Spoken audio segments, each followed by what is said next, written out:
ನರಗುಂದ ವಿಧಾನಸಭಾ ಮತಕ್ಷೇತ್ರ 68ರ ವ್ಯಾಪ್ತಿಯಲ್ಲಿ ರಾತ್ರಿಯಿಡೀ ಅತಿಯಾದ ಮಳೆಯಿಂದ ಬೆಣ್ಣೆಹಳ್ಳವು ಅಪಾಯ ಮಟ್ಟ ಮೀರಿ ಹರಿಯುತ್ತಿದ್ದು,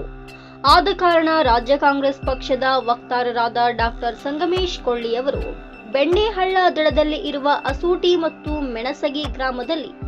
ಹರಿಯುತ್ತಿರುವ ಹಳ್ಳವನ್ನ ವೀಕ್ಷಣೆ ಮಾಡಿ ಗ್ರಾಮದ ಜನರಿಗೆ ತಮ್ಮ ಕೈಲಾದ ಧನ ಸಹಾಯ ಮಾಡಿ ಪ್ರವಾಹ ಪೀಡಿತ ಜನರಿಗೆ ಸಾಂತ್ವನ ಹೇಳಿ ಸಂಬಂಧಪಟ್ಟ ಅಧಿಕಾರಿಗಳಿಗೆ ಮುಂಜಾಗ್ರತಾ ಕ್ರಮಗಳನ್ನು ಕೈಗೊಳ್ಳಲು ಸೂಚನೆ ನೀಡಿದರು.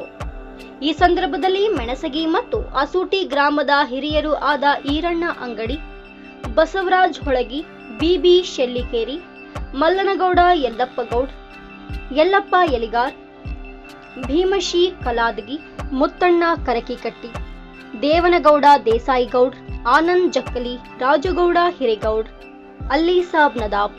ಆಸಿಫ್ ಗುಲಗುಂದಿ ಗ್ರಾಮದ ಹಿರಿಯರು ಯುವಕರು ಇದ್ರು. ವರದಿ ಎಂಎಂ ಮಜ್ಜಿದಮನಿ, ಕನಕ ಟಿವಿ, ಗದಗ್. ಮಾಡ್ರಿ ಆಮೇಲೆ ನಾನು ನೋಡ್ತೀನಿ ಏನಂದ್ರೆ ಅಗ್ರಿಕಲ್ಚರ್ ಮಿನಿಸ್ಟರ್ ಭೇಟಿಯಾಗಿ ಒಂದ್ ಸ್ವಲ್ಪ ಗೊಬ್ಬರದು ಇನ್ನೊಂದು ವ್ಯವಸ್ಥೆ ಮಾಡ್ಸಕ್ ಪ್ರಯತ್ನ